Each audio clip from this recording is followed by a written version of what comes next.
Burger লাগবে? Burger, কাঁঠালের burger.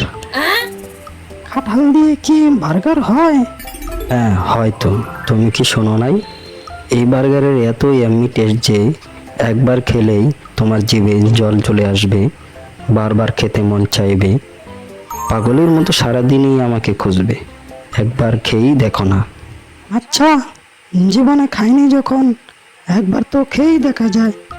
তা কত টাকা করে বিক্রি করেন মামা? আরে বোকা, এটা সেই বার্গার না, এটা আন্তর্জাতিক বার্গার। এটা টাকায় বিক্রি হয় না, ডলারে বিক্রি হয়, ডলার।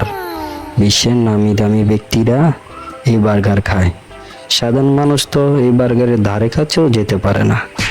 তাই আমি সাধারণ মানুষের কথা চিন্তা করে অনেক কষ্ট করে সুইজারল্যান্ড থেকে নিয়ে এসেছি, শুধুমাত্র আমার প্রিয় মানুষদের জন্য।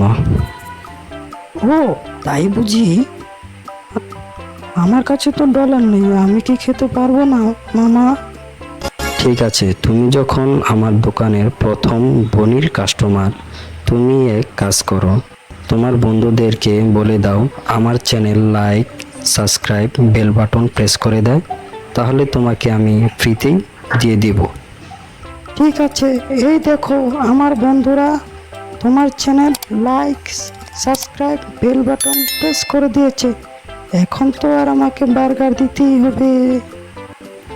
ঠিক আছে বন্ধুরা, এই নাও তোমার বার্গার। এই আন্তর্জাতিক বার্গার দিয়ে যদি বাঘ মামাকে খুশি করতে পারি, তাহলে তো ভালো একটি পদের আশা করাই যায়, তাই না? বাঘ মামা, বাঘ মামা, এই দেখো তোমার জন্য কি নিয়ে এসেছি, কাঁঠালের বার্গার। বলিস কি আবল তাবল, কাঁঠাল দিয়ে আবার বার্গার হয় নাকি?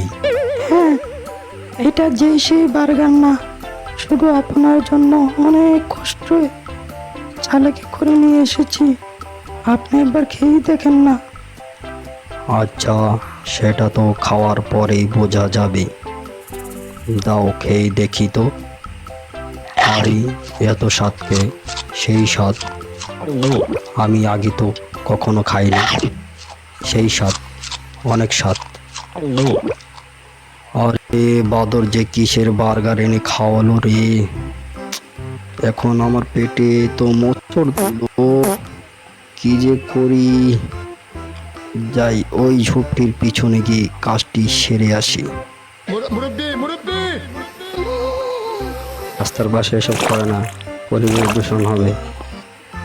আমার প্যারি বাদুর, আমার মান ইজ্জত প্লাস্টিক কই, তুমি সারাদিন কোথায় ছিলে? তোমার কি কিছুই হয়নি বাবা সোনা? আমার আবার কি হবে? একটু দাঁড়াও, আমি আসছি। ওরে বাবারে, গেলাম রে গেলাম। ওরে তাড়াতাড়ি বের হ, আমার আবার চাপ দিল রে, তাড়াতাড়ি বের হ বাবা সোনা।